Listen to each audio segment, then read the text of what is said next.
Exactly what type of cylinder? Smeen. Like a circular one? Oh yeah, like a circular cylinder, yes. A cylinder with circular bases. What kinds of cylinders are there? So like taller than like wider tall? or wider than tall? Oh. Yeah, like how tall, how wide, like what are all the factors that we should be considering potentially? Like the radius? Which one has the biggest volume? Okay, wait, let's like semi one at a time. Yeah, obviously the height and the radius, but like what? Like Ethan said something. I said like how big its volume is. Like, How big its volume is seems relevant. Okay, what else, Calvin? I don't know. surface area. Oh, surface. Surface area is relevant. You guys are thinking too much math. It's like more like product design. Like, talk to me. Like, this is like a style question. This is not a math question. Not yet, at least. Yo. We want to maximize how much stuff you can put in the can. Okay. For cheap. Okay, so cost is an important factor. Volume being big is an important factor, I guess. Ethan. Yeah, you should have a logo on the can. A logo on the can, good. Yeah, I agree. There should be a logo. I agree. Oil. Yeah, Calvin. Thin, long tubes versus like short, kind of wide. Okay, so Disc. Calvin wants it to be like tall and skinny. No. It's like the fall over. Pringle can. You need to like have Okay, Magna. Oh, she just says golden ratio just because. No, the diameter of the. Just over there would be pretty. Yeah, it's supposed to look nice, right? Okay, it is supposed to look nice. Okay, good. More. Smeen. It should be like flat and like short. So you think opposite of that. So you want it to be like this kind of cylinder. Yeah, that's like. Well, that's like tuna fish can, but much bigger. Oh, by the way, should I tell you that the volume of this is going to be 1 liter? That seems like an important number. Wow, he just. Okay, now he's talking. 1 liter. So more things, other things to consider. It's like maybe like 10 more ideas. Yeah, yo. You don't want to produce that much metal, like the metal surrounding the metal making the can. You want to like minimize the surface area. Yeah, that's kind of been said, but maybe not quite so. Yeah, I think Ethan said maximize volume, but he didn't say maximize volume with respect to what? Ethan, if you just walk into the boardroom and you're like, we need to maximize volume, someone's gonna go, your underlings are gonna go, and they're just gonna make like they're just gonna make the can like, you know, they're just gonna make one can to hold the whole earth. You need the top. But now I have told you, because I forgot to before, that the volume is supposed to be 1 liter. Okay, so the volume is 1 liter, then. I said in respect to money. Cheap. We want to be cheap. But what do we want to be cheap Respect about? to logo size. How much it takes to make the can? Okay, so you guys are worried about the container now, right? But what's the container made out of? Is it made out of like Diamond. gold? Yeah. Well, make it out of lead to save cost. Let's make the container out of radioactive flaming acid to save costs. Alligators on it. Alligators. Okay, good. So otters could also be involved. All right. So, what are there any advantages of tall and skinny? No. No. None at all. It falls over easily. Falls over easily. That's Fit in good. the fridge. Doesn't fit in the fridge. Seems pretty bad. You can roll with those weapons if you need to. I can like, yeah. And the only thing nice about it is you can grip it kind of nicely, right? That's sort of fun. You can. Like I wouldn't wanna like hold a marker, for example, that was like this wide. Right? That would just be awkward. So some things, if you're gonna hold them in your tiny little hands, sometimes you want them to be like shaped like this. Other factors. There's so many more things. We need to have more entrepreneurial spirit here. Money, yes, stacking is an issue. So we want to be able to stack things, right? So yeah, these are hard to stack. I mean, you could if you pack them together. So stacking, packing, how much like space you're wasting when you pack it together. Cylinders are in fact bad about that, right? No matter how you pack cylinders together, there's going to be wasted space, Well, I mean, oh yeah. right? But like the tuna can version, like it makes it nice to like stack on top. Stacking, yup, it's going to be less like fall over type thing. All right, let's suppose that the thing that we care about is the cost of the materials to produce the can. All right. So then, says Eob, he more or less just web scraped for the math though, so that was kind of annoying. But maybe now it's time for that. Eob, what is this math problem that we're basically trying to solve? Given a volume of 1 liter, you want to minimize the surface area, so you're spending the least money possible on the stuff surrounding the stuff inside. Pretty much sounds good, right? Sounds pretty good. notice. So yeah, okay. So let's do that. Let's do that right now. Let's try to find the particular dimensions. Minimize. What I want to do is I'm going to minimize the surface area. Let's find the dimensions of a cylinder, which, given a fixed volume of 1 liter, will minimize the surface area of the can. Cool? You know what we could do? We could What? make the can a little bigger than that, Yeah. but then it looks bigger so people buy it, and then we don't fill it up all the way. Oh, so we turn the potato chip. Wait, but then we're spending even more money Yeah, but on we'll area get more relative to sales. volume. But you make, like, Yeah. you're saving, because he says 1 barrel isn't actually 1 liter. I Okay, agree good. with Daniel.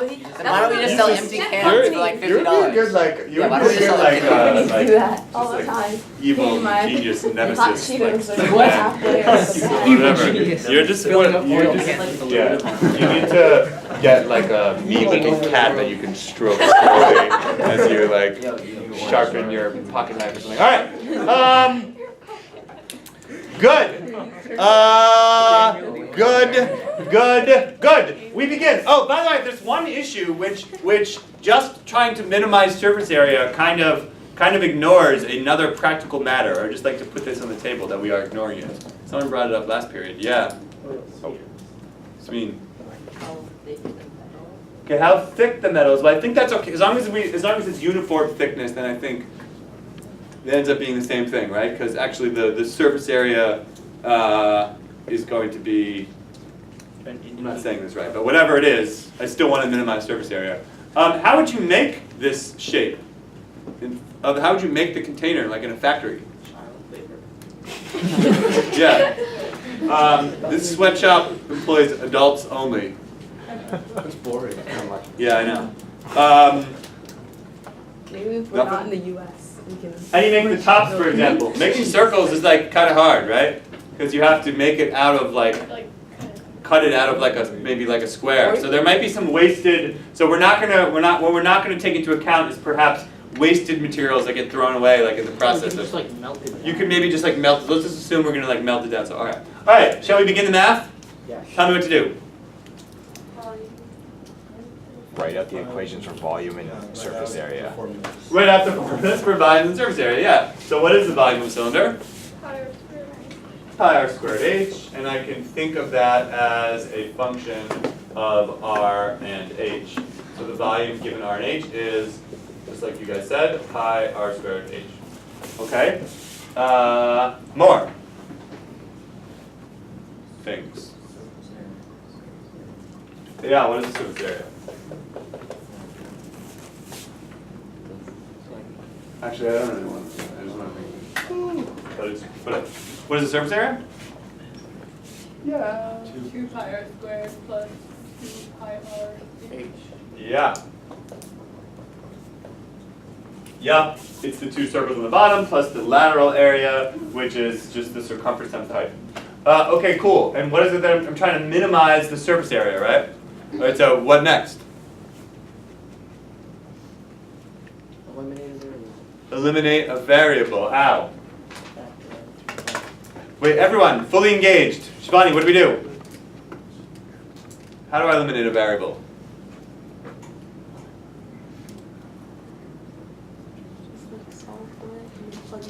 So, but how though? There's actually a little subtlety going on also. Calvin. Can't you plug in 1 and v at v and then just solve for h or r?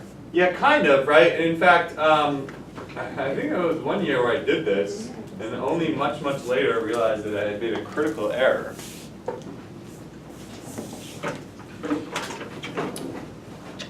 What's wrong with that? Is that true? One Yeah. cube. Yeah. There's like, I'm making some seriously terrible, like commonsensical real world things. Like, what the hell is going on with units? What are the units?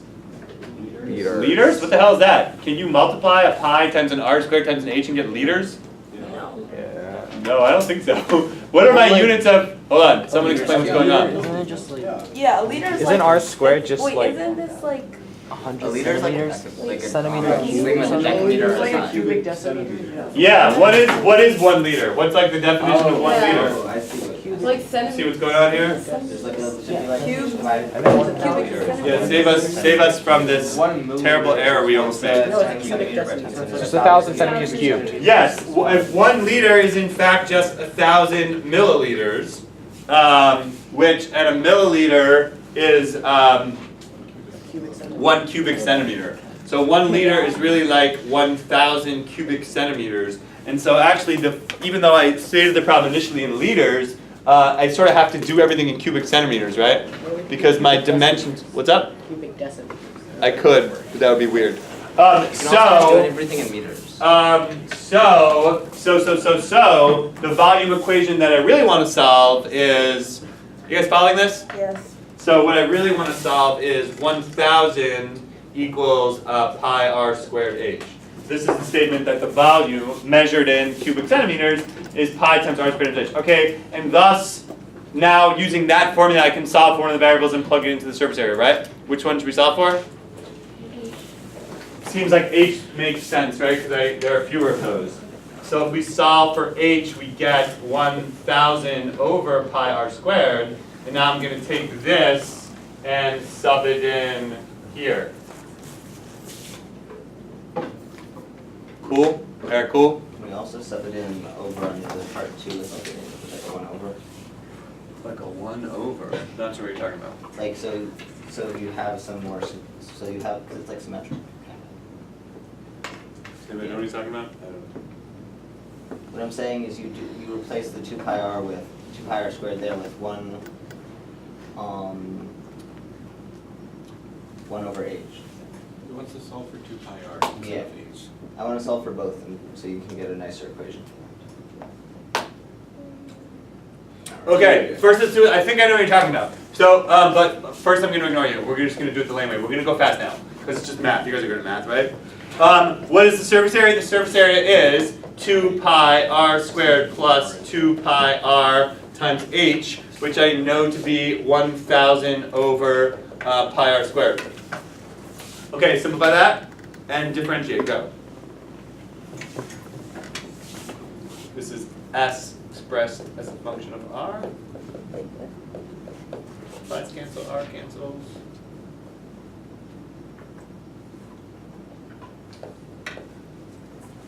Now I have a nice function, which is not a parabola. So I really do need calculus. And what am I trying to do with this function?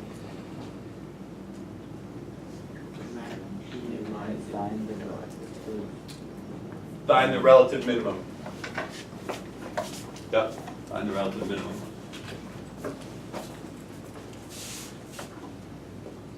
Alright. Look, I can do that.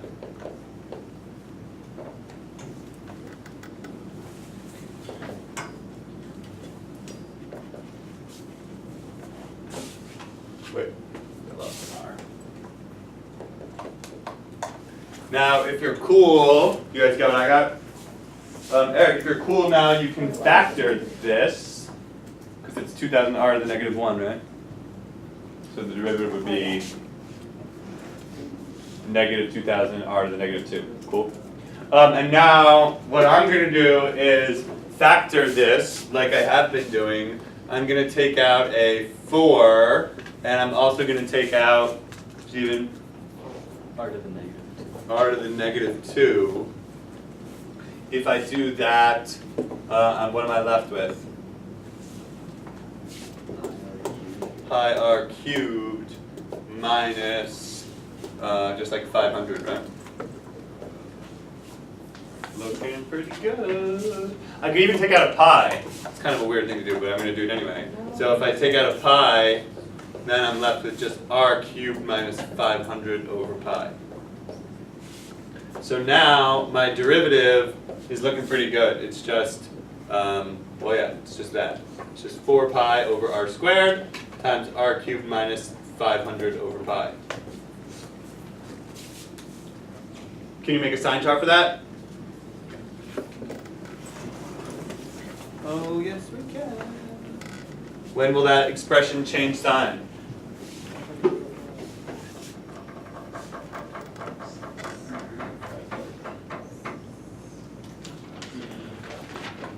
Yeah, r squared is going to be always positive, So this is going to change sign at r equals like the cube root of 500 over pi. And it's going to go from what to what?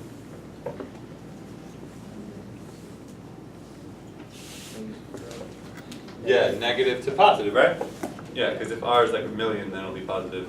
But if r is like small, it'll be negative. All right, you guys seem sufficiently bored. I guess that means I'm doing my job. All right, so Mateo, here's what I learned. I learned that the minimum surface area occurs when r equals cube root of 500 over pi. Cool? That's not that cool actually, because it's kind of like, who cares? Watch, now comes magic. Check this out. That's only one of the dimensions. I also want to know what h is. So what is h? H is 1,000 over pi r squared. So it's essentially like 1,000 over pi times r times the square of that, which is really like 500 over pi to the 2/3. You guys following all this? We haven't really done anything deep yet? Okay, good. Now I will like do some fancy exponent moves. I'll rewrite 1,000 as 2 times 500 over, let's see, how do I do this? Pi divided by pi to the 2/3 is just pi to the 1/3. And Wait, you left the R in did I there. lose an R? Yeah. I didn't know. Wait. Did the R just appear out of nowhere? Yeah. Okay, the R is now it's gone, just like that. And then this is like 500 to the 2/3. So, but then the 500 just comes up to the top, right? So actually, this is just 2 times 500 to the 1/3 over pi to the 1/3. You recognize this? Yeah. This is just 2 times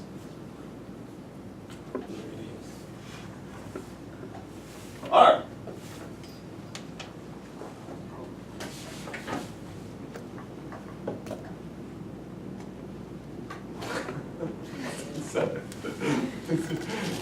Silence.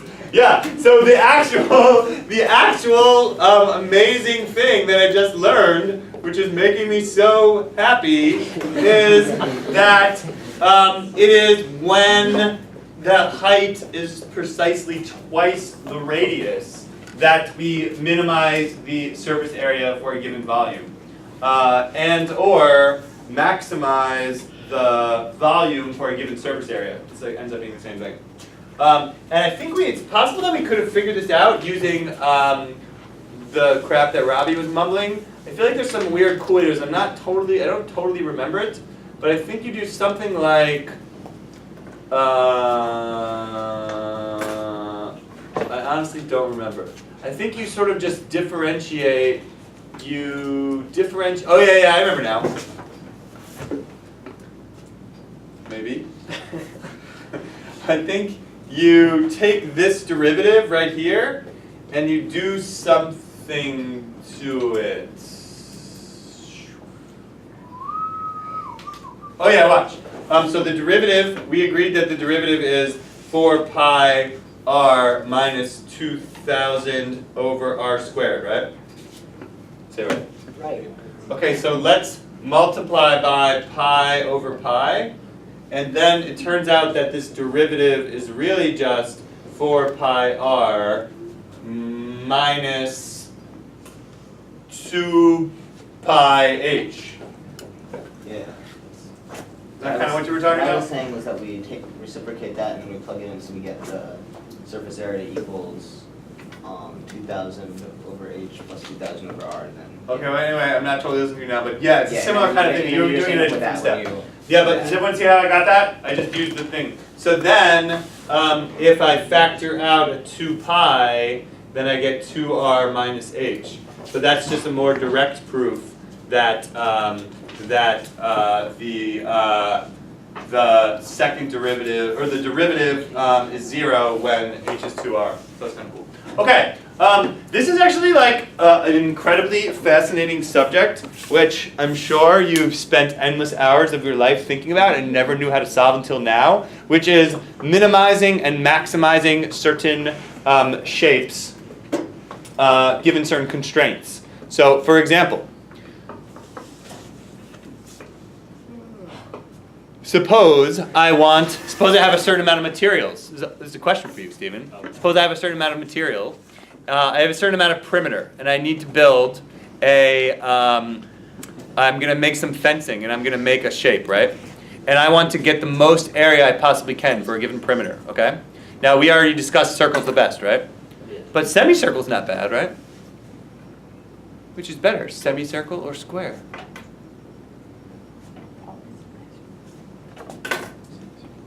All right, Gayhard, you can go home and figure that out. All kinds of questions like that. That's the two-dimensional case. It's the three-dimensional case, which is even more exciting. In fact, this very concept that we've been discussing, the ratio of surface area to volume, is like a just ubiquitous feature of science, and in fact comes up a lot in biology. If I taught biology, we would just find some way to do math almost all the time. Oh my gosh. And not just because I'm weird, because there's math going on everywhere. And this surface area to, do you guys talk about this? Surface area to volume ratio? This is like a key, it is like maybe the fundamental principle of biology. Laura, are you agreeing with me? Yeah. It is why all the things are shaped the way they are. Okay, thought experiment. Sandeep, ready? You have a unicellular organism. Okay, what shape is it probably, first of all? Oh, actually, that's a stupid question. It could be any kind of different shapes, because they're very small. They have like weird laws that are going on there. Now, suppose the cell wants to grow bigger. It just keeps growing and growing and growing. Why do we not have giant cells? Did I do this when I talk about in your area? This is an important conversation. Why do we not see unicellular organisms that are just gigantic? Why do we not have like single-celled things that are like the size of a basketball? This is actually like a deep and important question. If you can't answer this, you've learned nothing in bio all year. You can blame it on that long-term self. Mr. Norton. I like Mr. Norton. I like him too, actually. It's pretty funny. I love him.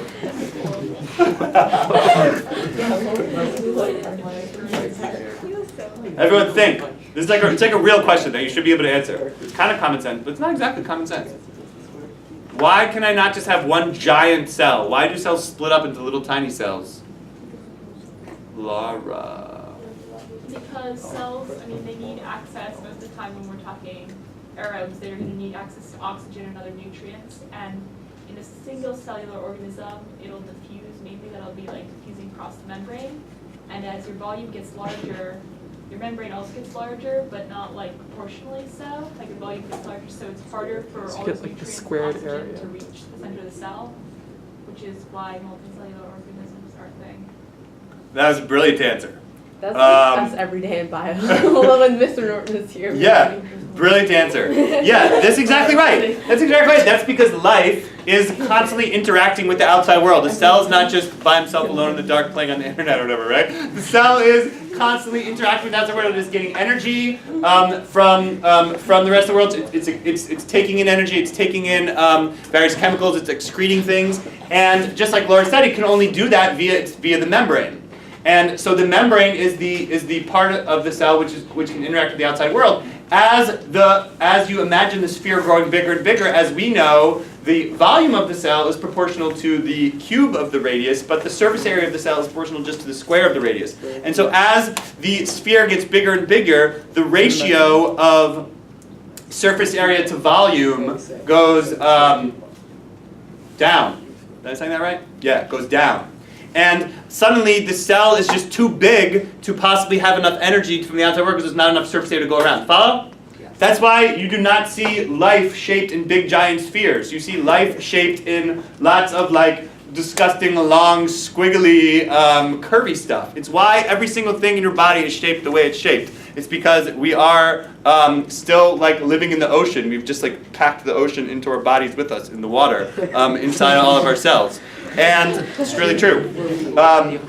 We need water all the time to do basically anything. And because we have to our cells and our body and our organs needs to constantly interact with water, we need a very, very high surface area to volume ratio. It's why our small intestines are all super long and stretched out and all like wrinkly. It's because what we constantly need is the most surface area we can for a given volume. If the volume is too big and there's not enough surface area, we can't do anything with chemicals. It's why you have capillaries. It's why your blood cells. In fact, I'm trying to remember this.